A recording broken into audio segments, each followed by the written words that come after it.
Well, you know what? It's so hard to believe that March is already halfway through. What an amazing month. First of all, I have to say thank you to my friends at Brewster's Ice Cream. What a turnout.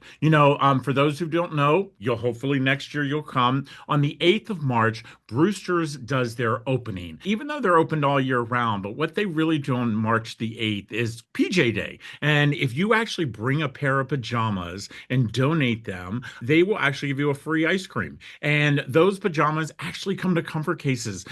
We haven't gotten the final total yet. Last year they did 3,000 pairs of pajamas. I can't even imagine what they're going to do this year. But then also, as you know, Briggs and Riley, who have been sponsors of ours now for close to 10 years, we just finished our big campaign, buy a bag, give a bag. Every single one of you that bought a Briggs and Riley bag, I want to say thank you, because when you purchased that bag, we actually were given a Comfort XL. These retail for $148, and we give these free to kids who are in our foster care system. So for Brewster's Ice Cream and Briggs and Riley, I want to say a big thank you from the Comfort Case family. We could not have been here without you. I said this, I think, just recently that I've decided to do another season of fostering change. And one of the reasons is because I'm loving this season. And why I'm loving this season is that we've mixed it up a little bit.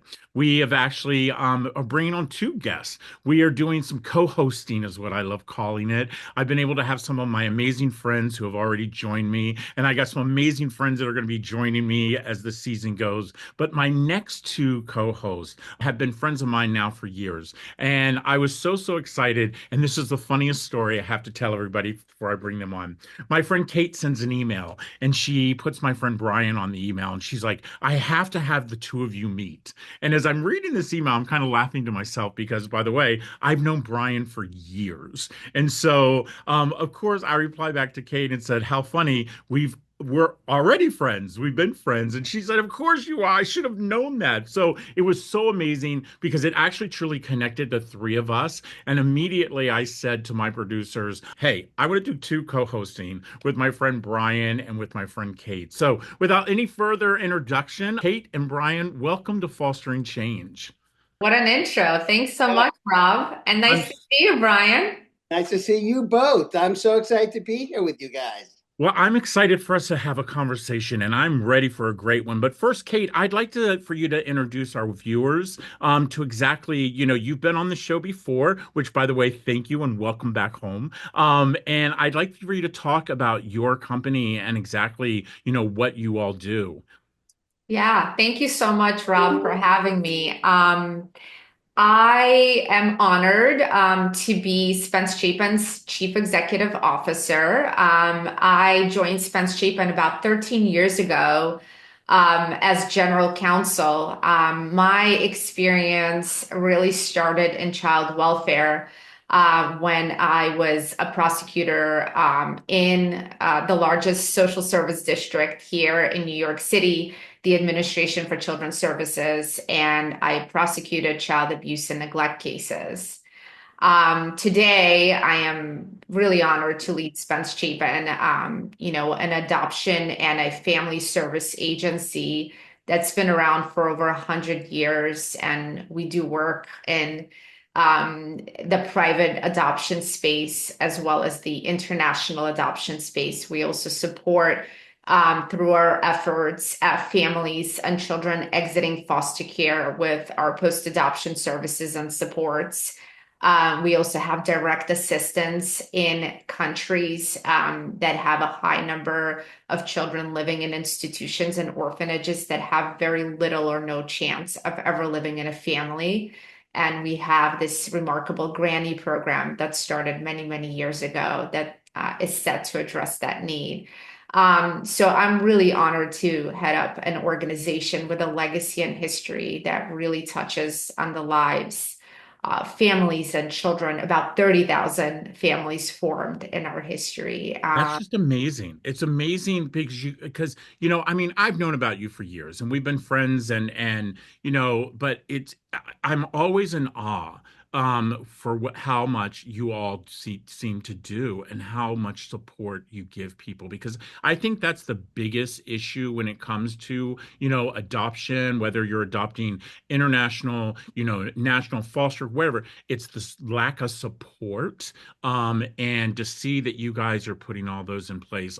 Again, you always put me in awe, my friend. You always do. Oh, Brian, I've known you for years, by the way.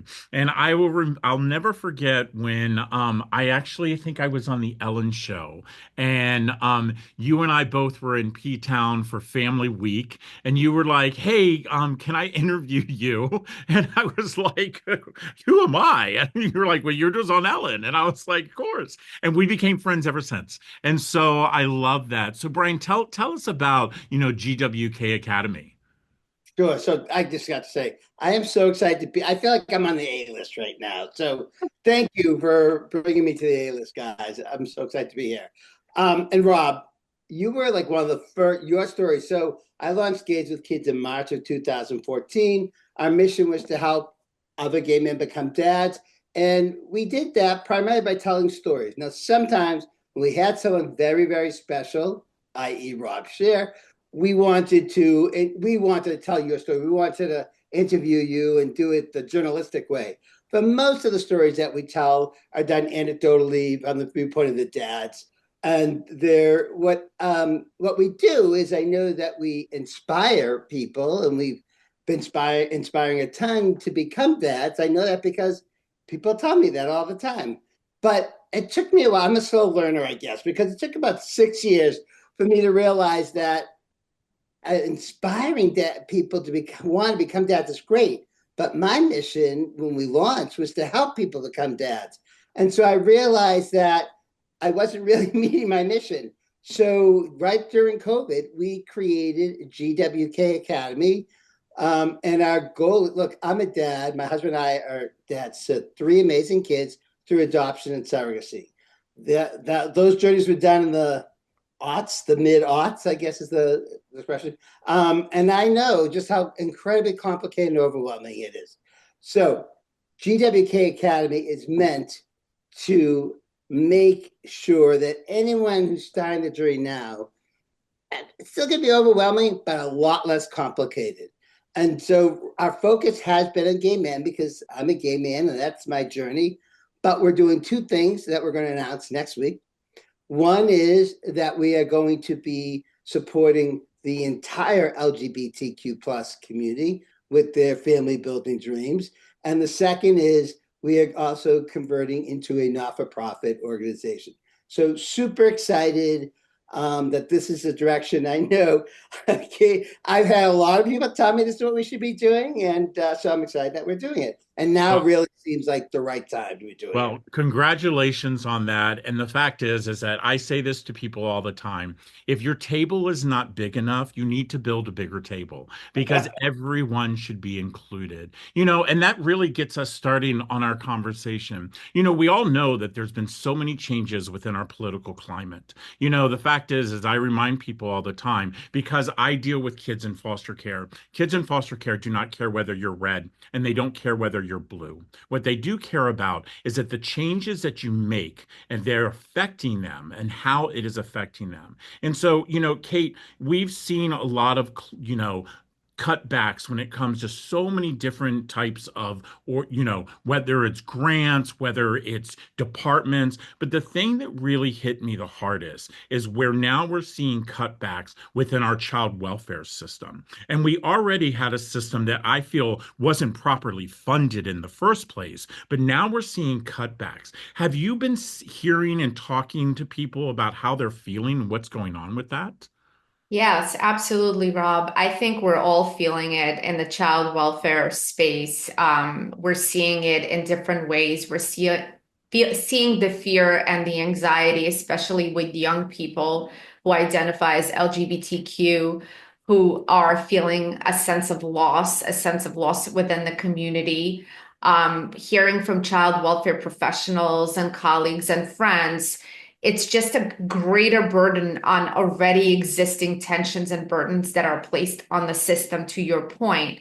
The focus on finding good foster homes, the ability to educate and create a community and support system for LGBTQ youth in particular, has really rippling effects today. And, there are a number of organizations in New York that are really trying to address this need by forming support groups, community centers, by offering counseling, by creating this safe space. I think we're lucky in the sense that we are in New York, but I can only imagine what it feels like in other parts of the country where these kinds of services and supports are maybe not as readily available and people are just not talking about it. So the need to talk about it and to address this, but also to create this space and actually the physical space for folks to go to, for youth to go to, for families and foster parents who are LGBTQ affirming. Very few of them, but nevertheless, that space on being able to speak and receive the support is much needed, and that's what everyone's really talking about today. Yeah, Brian, I will tell you, as you and I both, I'm a gay father as well. I've, adopted 5 kids out of foster care. I will have to tell you, my youngest son, who, came to me, as he's hearing all of these things that are going on. We try to keep the news off as much as possible. But my youngest son comes to me, and by the way, he's a teenager, and he says, Dad, he says, is there any possible way that they could take me from you guys? And that to me is something that we need to educate people about, to realize that, these kids are ours. You can go in and change it whatever you want, but these kids belong to us.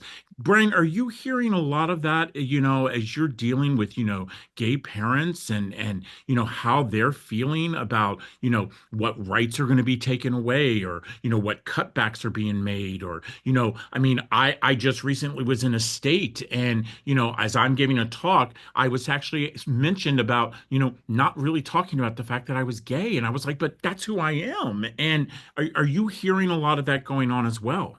Yeah, absolutely. I have a lot of coaching calls with people on their journey to parenthood, and they all are like, "We need to hurry this up because who knows what's going to happen." And parents have reached out and said, "Can our kids be taken away?" And we're in touch with several lawyers whom we trust and respect, and who are really leaders in the industry in family building, whether it's adoption or surrogacy or foster care.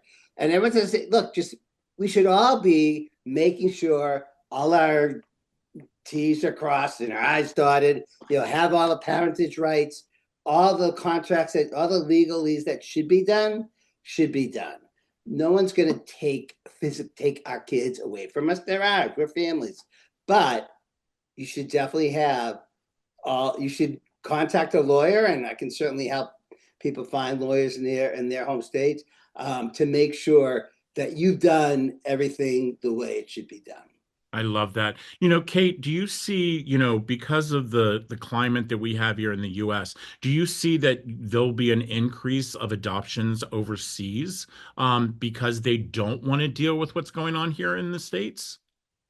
That's an interesting question. I think it's very complicated right now with the international community, with the intercountry adoption. I think that, there are, with USAID, the largest humanitarian aid going out externally, being cut off, there are a lot of things that different countries are dealing with, like basic needs and making sure that the institutions are, functioning at meeting those basic levels. So they're prioritizing the needs of the children before sort of thinking about intercountry adoption. So if they can't afford the staffing, to keep things going, for example, in a unit that's focused on adoption or a unit that's helping, bring forth the petitions before the court. So those are the first things that are probably going to be eliminated. Do I think that folks are going to be focusing more on intercountry adoption? I think less, because there's so much fear in terms of immigration and all the issues related to citizenship and what happens to a child adopted from another country.